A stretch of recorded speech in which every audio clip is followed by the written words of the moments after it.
You're either moving forward or you're going backwards. You don't stay the same. We are not human beings, we are human becomings. We are becoming something.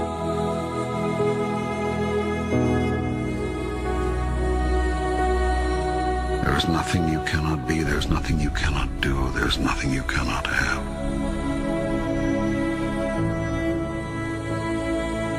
How do you stay motivated? And I just say, it's not about motivation. Motivation is a fickle little emotional thing, and if you get too hungry, sometimes you're not motivated, or if you get too tired, sometimes you're not motivated, or if it's been a long day, you lose your motivation. So that's why motivation doesn't matter to me. It's about the discipline. It's about the discipline of holding the course, knowing what you have to do, and making it happen. There's going to be bad days, there's going to be dark days, but you got to embrace it, because that pain is what makes you stronger. Success is not measured on the days when the sun shines.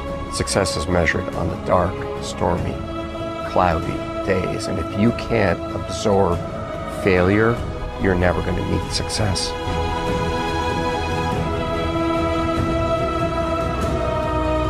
It's awareness of mind that takes advantage of that opportunity. You will all be confronted with opportunity. You must take advantage of it.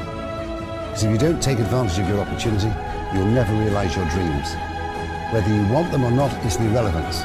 You don't know that until you achieve it.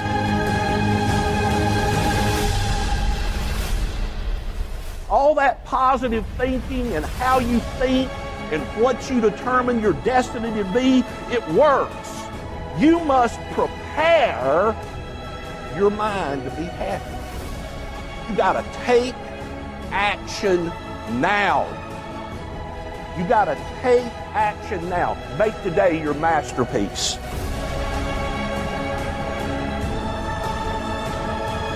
And so I'm passionate about personal growth, because for that person who says, wow, I had an opportunity, I wasn't ready. If you're growing, you're always ready. Because after I intentionally started growing, I made a commitment to grow as a leader. I started writing, I became an author. I developed growth resources for other people. I founded my first company. I began training conferences. Everything I can think of that has ever been good in my life was a result of the fact that I started personal growth in my life.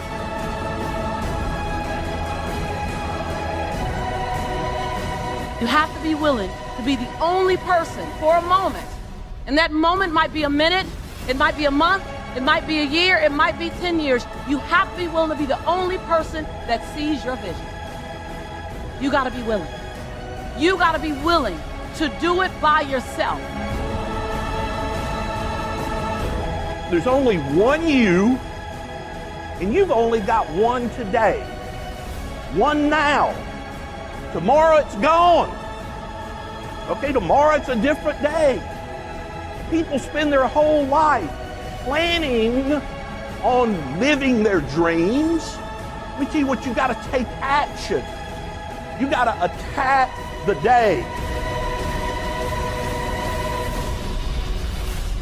You have to be willing to understand that at times, as your vision is coming out of you, it's not gonna be clear for anyone else but you.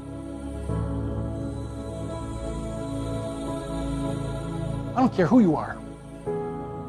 Diligence. There's no substitute for working hard. It is a long, curvy road. You cannot necessarily be concrete about what your vision is, about next steps. But you've got to commit every day to becoming the best that you can be. More capable, more committed, more alive. Life will take off for you then, when you choose for it to. You have not so chosen as yet. You have procrastinated, prolonged, protracted, protested. Now it's time that you promulgated and produced what you have been promised. What's something that you've done recently in the name of growth where you are comfortable being uncomfortable? If your answer is, I don't know, then that's a sign that you need to be working on something. You've always got to be growing, or else you're going backwards. You got to move towards your goals today. You got to get up every day and say to yourself every morning, I will do today what others don't, so I'll have tomorrow what others won't. You know what to do. You're just not doing it. You have a responsibility to achieve for yourself. And the only way that this is going to happen is with self-inspiration, self-determination, and hard work that starts before everybody else gets up and after everybody else has gone to sleep. Negative belief system leads to negative results, and the opposite. The deeper you believe in yes, the more positive your results will be. We're making decisions every day, and those decisions are forming our actions. Those actions are forming our habits. Those habits are forming our character. And that character is forming our destiny. Self-doubt creates this distance between you and the people that you love. Self-doubt creates distance between the dreams that you have, where you are now. And so if you have greater confidence, you will be able to close the gap between where you're at and all of the things that you dream about. Failure is a part of the learning process. What's the risk of failure? What, you'll be embarrassed? How do you distinguish failure from learning? In your whole life, failure implies that it stopped, that the game stops, right? If it's part of you're failing and then you learn, then that learning is part of the moving forward, right? So that is what the process is like. Fail, learn, move forward, and constantly do that because you're cutting edge. You're going where people haven't been before in inventiveness. That's exciting to those people. So that's a different kind of approach to life, right? It's a different way of being.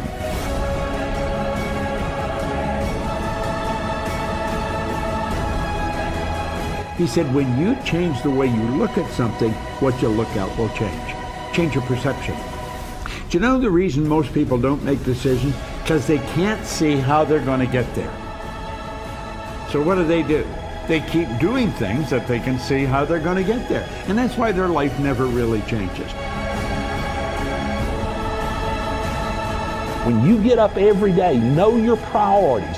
Say every day, I will do today what others don't, so I will have tomorrow what others won't. Don't let your phone, don't let the TV, don't let your friends knock you off what are the most important things to get done today. As Walt Disney said, if you can dream it, you can do it. Now what makes me laugh is I know right now some of the people listening to that, they say that's bullshit. They're just limits to what humans can do. And I get that response, I understand it. I used to respond to everything like that. I used to see only the difficulty. I used to see only the ways in which it couldn't work out. And I couldn't see, I was literally blinded by fear. I was blinded by some bizarre sense of pride that wanted to justify my limited existence, that didn't want to have to face that I could be doing more, that I could be more, that my life was somehow less than what it could be. And so I would laugh at quotes like that. And I know right now I have the chills. I know right now there are people that are laughing at that, and all they can think about are the limits. All they can think about are the things that prove him wrong. And guess what? He is wrong. There really are limits. But if you fucking waste your time focused on that, you're never going to create the momentum that you need to actually make something come true in your life. You can build virtually anything, but if you get hung up on the fucking virtual part, if you let that stop you, if you immediately go to the things that ultimately limit you and hold you back, that is where you're gonna stay forever. Because if you argue for your limitations, guess what, my friend? They become yours. And congratulations, you now get to live in that box. You get to live in that self-defined prison. But if, like Teddy Roosevelt said, instead of that, you keep your eyes on the stars and your feet on the ground, and you don't act like somebody who can't see that sure, there are limits, there are edges to this universe, but you're looking not at that. You're looking at how do you really execute you're dreaming big and you're remembering that your feet ultimately is that contact point. It is where the rubber meets the road. It is that moment of doing. And so if instead of rejecting it because your feet must stay planted on the ground, remember that in keeping your feet on the ground, that's the moment of action. That's the moment of doing something about it. That's the moment of seeing the fucking possibilities and then moving, doing something, making it real. So right now, give up on those weird mental mechanisms that make you actually want to fight for the things that aren't possible, to get people to believe in it, to get people to understand why you've chosen to stand still. Instead of that, convince yourself that you should be moving and go do what you know you're destined to do.